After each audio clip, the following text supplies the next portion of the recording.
Hi అండి అందరికీ welcome back to Raji Telugu channel. ఇది వినాయక చవితి రోజు వ్లాగ్ అనమాట అండి. ఏంటి చవితి వ్లాగ్ ఇప్పుడు అప్లోడ్ చేస్తున్నానని చూస్తున్నారా? ఏం చేయమంటారు చెప్పండి, అలా టైం అయిపోతుంది. ఎప్పటి నుంచో అనుకుంటున్నాను చవితి వ్లాగ్ మీ అందరితోని షేర్ చేసుకోవాలని. నాకు తెలిసినట్టుగా చిన్న చిన్న వీడియో క్లిప్స్ అన్నవి అన్నీ తీసాను అనమాట. మా ఇంట్లో మా బజ్జ గణపయ్యకి నేను ఎలా పూజ చేసుకున్నానో మీ అందరితో షేర్ చేసుకోవాలని ఎంతో ఇష్టపడ్డాను. కానీ ఇప్పటికీ అప్లోడ్ చేయగలిగాను.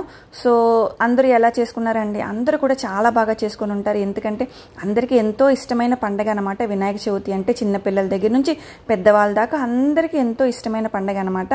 మా ఇంట్లో కూడా అందరికీ చాలా ఇష్టం. వినాయక చవితి పండగ అంటే ఎవరికి ఇష్టం ఉంటుంది చెప్పండి? ఆ బొజ్జ గణపయ్య ఎవరికి ఇష్టం ఉండదు? అందరికీ ఇష్టమే అనమాట. సో నాకు తెలిసినట్టుగా ఆయనకి ప్రసాదాలు చేసుకొని నాకు తెలిసిన పద్ధతిలో నాకు వచ్చినట్టుగా చాలా హ్యాపీగా మనస్ఫూర్తిగా ప్రశాంతంగా ఆయనకి నా మనసును పెట్టి నేను పూజ అన్నది చేసుకున్నాను. చాలా హ్యాపీగా సాటిస్ఫై అయిందనమాట. అంతేనండి, చాలా సింపుల్. ఎవరితోని కంపేర్ చేసుకోకండి. వాళ్ళు ఇలా చేసుకున్నారు, వీళ్ళు ఇలా చేసుకున్నారని. మీకు ఎలా వచ్చో, మీ వల్ల ఎంత అవుతుందో, మీకు ఎంత చేయగలగరో అంతే చేయండి, అంతే చేసుకోండి, అంతే హ్యాపీగా చేసుకోండి, మనశ్శాంతిగా ప్రశాంతంగా చేసుకోండి. అంతా మంచి జరుగుతుందన్నమాట. ఇప్పుడు పాజిటివ్గానే ఉంటుంది. ఇంట్లో మన పూజ ఎందుకు చేసుకుంటాం చెప్పండి? ఒక మంచి పాజిటివ్ వైబ్రేషన్ కోసం.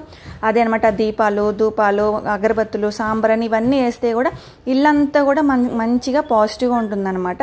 అందుకే పూజలు అన్నవి అవన్నీ కూడా మనం ఎప్పుడు రెగ్యులర్గా చేస్తూ ఉండాలి. అదేదో జరిగిపోతుంది, ఇదేదో జరిగిపోతుంది అలా ఏమీ లేదు. మనకి ఒక మంచి పాజిటివ్గా ఉంటుంది. థింకింగ్ కూడా అలాగే ఉంటుందన్నమాట. అదే చాలు, మనకి హాయిగా ఉంటుంది. ఎన్ని ప్రాబ్లమ్స్ వచ్చినా కూడా మనం సాల్వ్ చేసుకోగలుగుతాము. ఆ ధైర్యం అన్నది మనకు ఉంటుందన్నమాట.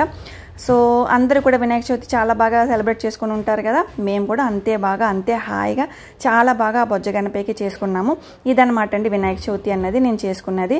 మీ అందరికీ కూడా నచ్చిందని అనుకుంటున్నాను. సో ఇంకొక మంచి వీడియోతో మళ్ళీ కలుస్తానండి. అప్పటి వరకు బాయ్ అండి. లేట్గా అప్లోడ్ చేస్తున్నందుకు సారీ అండి. నేను ట్రై చేస్తున్నాను అప్లోడ్ చేయాలని, అలా అయిపోతుంది. బాయ్ అండి. Thank you so much.